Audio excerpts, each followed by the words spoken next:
نہ صرف جواب دینا پڑا بٹ اب وہی اسی قسم کی مشکلات آج بھگت رہے ہیں اور وہ متفق عمل ہے کہ وہ آج خود جناب جیل میں ہے.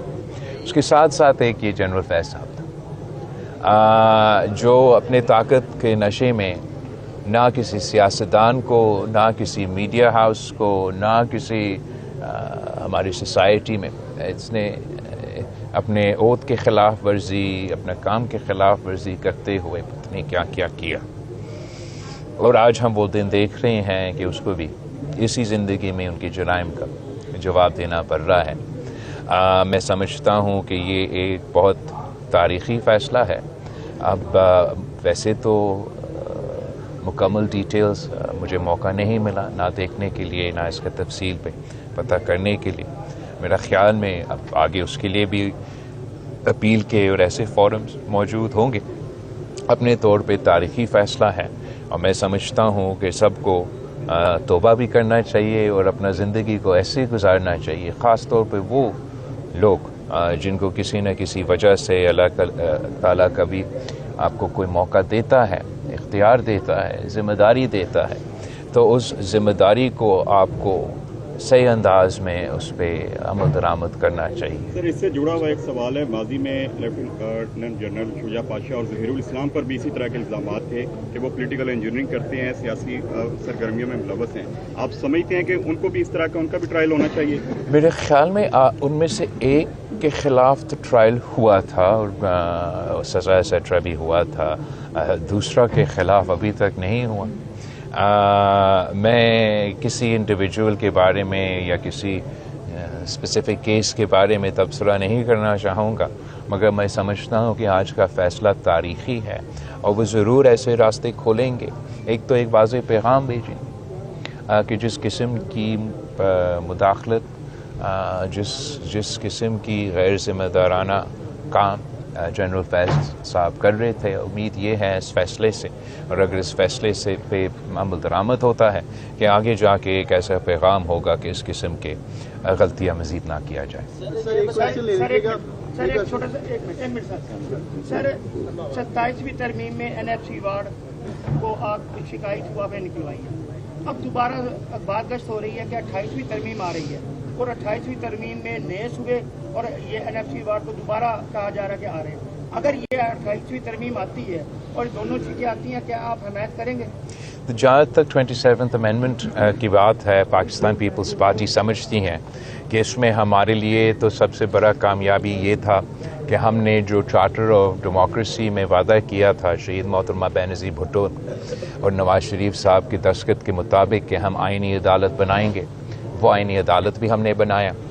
اس آئینی عدالت کو تمام صوبے کے برابر کا نمائندگی جو پاکستان پیپلز پارٹی کی بہت ہی پرانی مطالبہ تھا، اس کو بھی یقینی طور پہ اور عملی طور پہ ہم نے 27ویں ترمیم کے مطابق یہ آئینی عدالت کو تمام صوبوں کو برابری کا نمائندگی. اور یہ بھی ایک فخر کی بات ہے کہ جب سے سب سے پہلے جو اس آئینی عدالت کا سربراہ ہے، جو کانسٹیٹیوشنل کورٹ کا چیف جسٹس ہے، جنوبی پنجاب سے تعلق رکھتا ہے.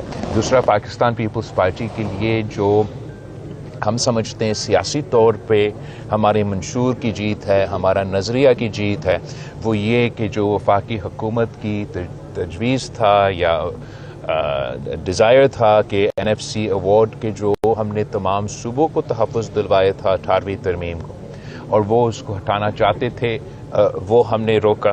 وہ پاکستان پیپلز پارٹی کی بہت بڑا کامیابی ہے. میں سمجھتا ہوں کہ اگر وہ شرط جو صوبوں کو مالی مسائل کو آئینی طور پہ تحفظ دلواتا ہے، اگر وہ شرط مٹایا جاتا تو اس کا سب سے بڑا نقصان صوبہ پنجاب کو ہوتا، اور ہم نے وہ 27th امینڈمنٹ کے دور میں جو ان کا کوشش تھا وہ روک پایا. جہاں تک 28th امینڈمنٹ کی بات ہے، وفاقی حکومت نے ہم سے انگیج نہیں کیا ہے، نہ کسی نیا صوبہ بنانے میں. ضرور جہاں تک معاشی سپیس ہے وفاقی حکومت کے لیے، اور جو وفاقی حکومت کا معاشی مشکلات ہے، حکومت کو ہمیں اپروچ کرنے کی ضرورت اس انداز میں نہیں ہے. ہم سب کو پتہ ہے کہ وفاقی حکومت کا مشکلات ہے، مگر وہ وفاقی حکومت کا مشکلات کا ذمہ دار نہ لاہور کے عوام ہیں، نہ ملتان کے عوام ہیں، نہ چنیوٹ کے عوام ہیں، نہ کراچی کے عوام ہیں، نہ لڑکانہ کے عوام ہیں، نہ قبائلی علاقوں کے عوام ہیں، نہ پشاور کے عوام ہیں، نہ سبی کا عوام ہے، نہ گوادر کا عوام ہے. وہ وفاقی حکومت کے معاشی مشکلات کے ذمہ دار اسلام آباد میں بیٹھے ہوئے بیوروکریٹس ہیں، جو آج سے نہیں، یہ ابھی کا شکایت نہیں ہے. سالوں سال ہر سال ایف بی آر اپنا فائنینشیل ٹارگیٹس مس کرتے ہیں. تو یہ سوچ کہ ایف بی آر کی کمزوریاں، ایف بی آر کی غلطیاں کا بوجھ لاہور کے عوام کو اٹھانا چاہیے یا کسی اور صوبے کے عوام کو اٹھانا چاہیے، اس کا بالکل پاکستان پیپلز پارٹی مخالفت کر رہی ہے اور کرتی رہیں گی. مگر ہم چاہتے ہیں، ہم سمجھتے ہیں بطور محب وطن پاکستانی، بطور ایک وفاق پرست سیاسی جماعت، کہ ہمیں سب مل کے کوشش کرنا چاہیے کہ ہم وفاق کے جو مشکلات ہیں ان کو دور کیا جائے. اس کے لیے پاکستان پیپلز پارٹی کے چند تجویز ہے، اور اپروپریٹ فورم پہ جیسے NFC ایوارڈ کے فورمز پہ اور حکومت کے ساتھ جو گفتگو ہوتے اس کے تھرو ہم اپنے تجویز دینا چاہیں گے، جس سے ہم سمجھتے ہیں کہ ہم صوبے کے اختیارات کم کیے بغیر، صوبے کے مالی ذمہ داریاں کم کیے بغیر ہم سب مل کے وفاق کی یہ معاشی مشکلات دور کر سکتے ہیں، اور اس پہ انشاءاللہ تعالیٰ پاکستان پیپلز پارٹی کام کرتی رہے گی. اس وقت جو پولیٹیکل انسٹیبلٹی ہے، ابھی ہم دیکھ رہے ہیں کہ کوئی فورن ڈائریکٹ انویسٹمنٹ پاکستان میں نہیں ہے. کوئی فورن ڈائریکٹ انویسٹمنٹ پاکستان میں نہیں آئی، جبکہ ہم پرائم منسٹر کی ہر دوسری اسپیچ میں یہ سنتے ہیں کہ پاکستان کی معیشت جو ہے وہ ٹیک آف کرنے والی ہے. لیکن ایسا ہو نہیں پا رہا. پاکستان کے عوام آپ جگہ گئے ہیں، دیکھا ہے کس قدر مشکلات کا شکار ہے. کیا کب ایسا پاسبل ہوگا کہ پاکستان کی معاشی اس وقت جو سچویشن چل رہی ہے اس سے باہر نکل سکے گا، اور ہماری جو ایکسپورٹس ہیں وہ کچھ بہتر ہوں گی، تاکہ عام لوگ جو ہیں ان کی کچھ زندگی بہتر ہو؟ جہاں تک معاشی صورتحال ہے، عوام کے پاس معاشی مشکلات تو موجود ضرور ہیں، مگر حکومت کی یہ موقف کہ انہوں نے ملک کو معاشی مشکلات سے نکالے ہیں یا معاشی صورتحال کو بہتر کروائے ہیں، اس میں بھی کچھ حقیقت تو ضرور ہے. جب PDM نے حکومت سنبھالا تو اس وقت ملک جو ہے وہ ڈیفالٹ ہوتا جا رہا تھا، اور جو معاشی مشکلات تب تھے، جو مہنگائی کا طوفان تب تھا، جو بے روزگاری کے مشکلات تب تھے، وہ تو عروج پہ تھے. اور آپ کو ہم سب کو یہ ماننا پڑے گا کہ شہباز شریف صاحب نے اور ان کی ٹیم نے معاشی پوزیشن سے ان مشکلات سے ہمیں نکالے. اب جہاں تک فورن ڈائریکٹ انویسٹمنٹ کی سوال ہے، میں سمجھتا ہوں کہ یہ تو بالکل حقیقت نہیں ہے یہ کہنا کہ کوئی فورن ڈائریکٹ انویسٹمنٹ نہیں ہو رہا. کچھ فورن ڈائریکٹ انویسٹمنٹ ضرور ہو رہا ہے، شاید حکومت مزید چاہتا ہے. میں سمجھتا ہوں کہ فورن ڈائریکٹ انویسٹمنٹ کے ساتھ ساتھ یا فورن ڈائریکٹ انویسٹمنٹ سے زیادہ ایکسپورٹس پہ فوکس کرنا چاہیے، اور پاکستان کو اپنا ان سیکٹرز کو سپورٹ کرنا چاہیے جس سے ہم اپنے ایکسپورٹس میں اضافہ کر سکیں.